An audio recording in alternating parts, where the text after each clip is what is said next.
Number 8. Measuring purchases in hours. You're standing in line at the Apple Store, about to drop $1,200 on the latest iPhone, but instead of just swiping your card, your brain starts doing math. At your current job, that's 3 full days of work after taxes. Suddenly, you're not just buying a phone anymore. You're trading 72 hours of your life for photos that look 3% crisper to exactly 3 people. There's an actual name for this. Behavioral economists call it earnings-based evaluation. Your brain links every price to the hours it'll take to earn it back. While others see prices as abstract numbers, you see them as slices of your week. That mental framework creates a natural resistance to wasteful spending.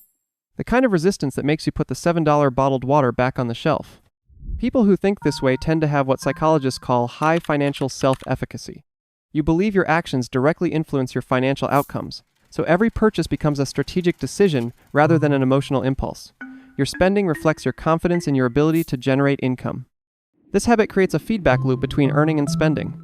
The harder something is to earn back, the more carefully you consider whether you really need it. You're building wealth by treating every dollar like it's applying for a job in your budget. Number 7. Planting windfalls. Your tax refund just hit. $2,400 sitting in your account like a little gift from the universe, minus the gift wrap. Your friends are already planning shopping sprees and weekend getaways.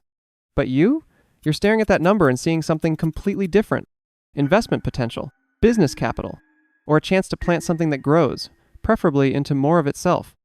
This reveals a psychological trait called windfall restraint. Your reward system activates differently than most people's when unexpected money appears.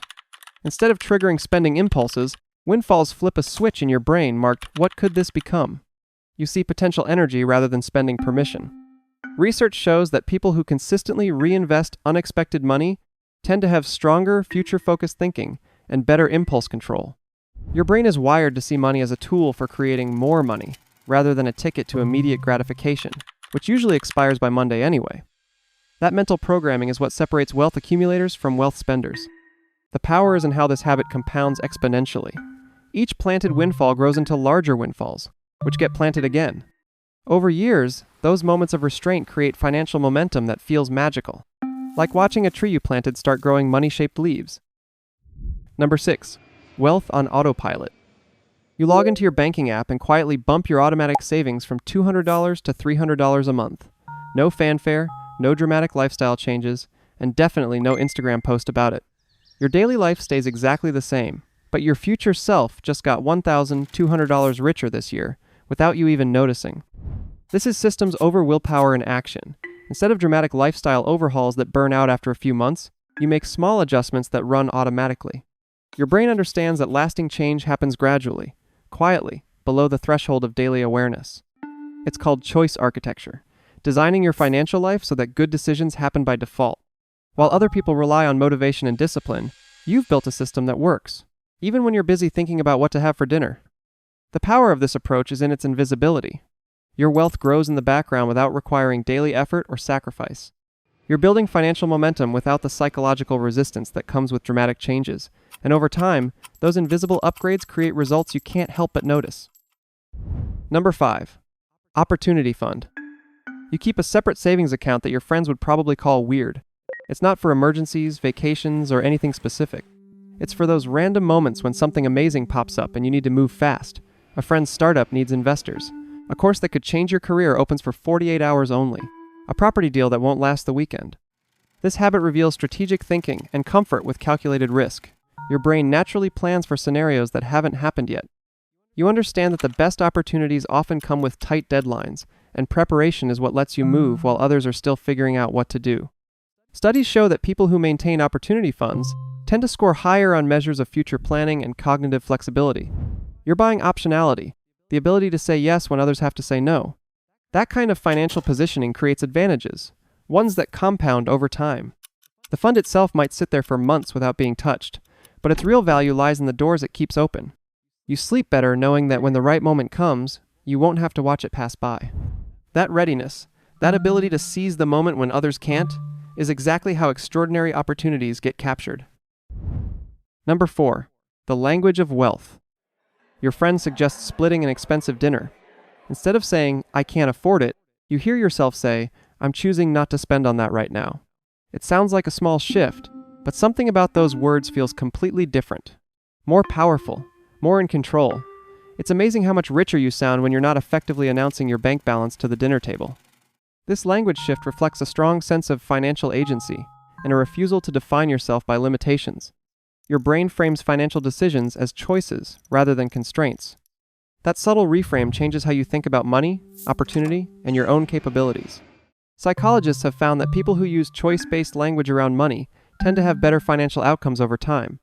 The words you use shape the thoughts you think, and the thoughts you think shape the actions you take.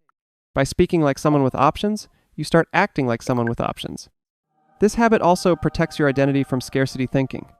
When you frame spending as an intentional choice rather than forced limitation, you're reinforcing a story about abundance rather than lack. And eventually, that story becomes your reality. You start making decisions from possibility rather than fear. And that shift can change everything from the way you spend to the way you see yourself. Number 3, buying time. It's Saturday morning. Your friends are heading to the grocery store, then cleaning their apartments, then doing laundry. You're ordering groceries online, scheduling a cleaning service, and dropping your clothes at the wash and fold place. They think you're being lazy or showing off. You know that you're buying back 6 hours to spend on something that actually moves your life forward. This habit is what economists call high time preference. Your brain naturally calculates the opportunity cost of time spent on routine tasks. You understand that time is the one resource that can never be replenished, so you guard it more fiercely than money. People who consistently buy back their time tend to report higher life satisfaction and achieve better financial outcomes. They're purchasing focus, the ability to spend their energy on activities that create the most value. Each hour bought back is an hour that can be invested in something that builds over time, like learning a skill that makes you more valuable, creating something that didn't exist before, or simply recharging so you can show up fully to everything else. The deeper insight here is about leverage. Rather than buying comfort, you're freeing up mental energy and time for the things that actually make a difference. That saved time gets reinvested into learning, creating, or building relationships that generate returns that make the original cost look irrelevant. You understand that time is the ultimate wealth multiplier, and that makes every hour you buy back one of the smartest investments you'll ever make. Number 2, ownership over consumption. You're at Starbucks again, dropping $6 on your daily latte. But instead of just complaining about the price like everyone else, your brain takes a different route. What if I owned Starbucks stock instead of just buying their coffee? What if I invested in the companies, the ones behind the products I already use every day? This mindset is a natural focus on value creation over value consumption. Your brain automatically looks for ways to participate in the upside rather than just paying the price. You understand that consumers pay, but owners get paid. This thinking pattern is linked to what economists call producer orientation. Instead of just participating in markets as a buyer, you look for ways to participate as a seller or an owner. That shift in perspective opens up possibilities that someone stuck in consumer mode will never see. The beautiful part is how this multiplies over time. Each ownership decision puts you on the other side of transactions you used to just pay for. You start receiving dividends from companies whose products you buy. You collect rent from properties in areas where you used to just visit. You're building wealth by positioning yourself to benefit from the wealth that others are creating. Number 1, the happiness budget. You keep a weird mental spreadsheet only you can read. That $200 concert ticket?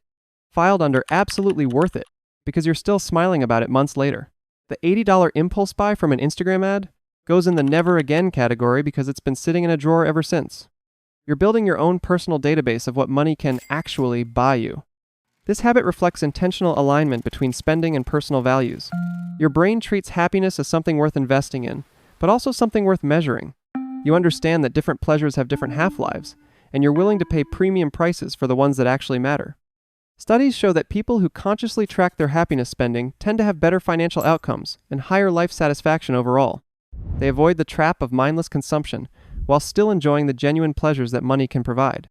They've learned to spend intentionally rather than chasing every shiny thing that crosses their feed. The deeper wisdom here is about knowing yourself. You're building your own map of what creates lasting satisfaction versus temporary excitement. And that self-knowledge, that ability to spend money in ways that actually make you happier, that's the kind of wealth that goes beyond just numbers in a bank account. And the best part? Now that you know what to look for, you can start building these patterns into your own life. The real win isn't in having more money. It's in building the kind of life that keeps creating it. We explain a lot around here. Subscribe so you don't miss what's coming next.